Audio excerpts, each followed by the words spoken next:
Terengganu மாநிலம் மாராங்கில் உள்ள பள்ளி ஒன்றின் ஆண்கள் விடுதியில் 2 மாற்றுத்திறனாளி மாணவர்கள் பாலியல் வன்கொடுமைக்கு ஆளானதாக கூறப்படும் 2 புகார்களை அம்மாநில போலீசார் பெற்றுள்ளனர்.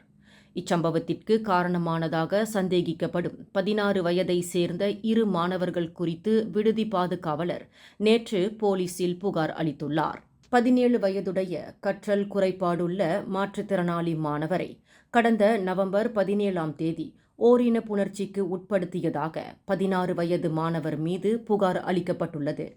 அதேவேளையில் கடந்த நவம்பர் 20ஆம் தேதி ADHD எனப்படும் கவனக்குறைபாடு கொண்ட 13 வயது மாணவரை ஓரின புணர்ச்சிக்கு உட்படுத்தியதாக மற்றொரு 16 வயது மாணவர் மீது புகார் அளிக்கப்பட்டுள்ளது.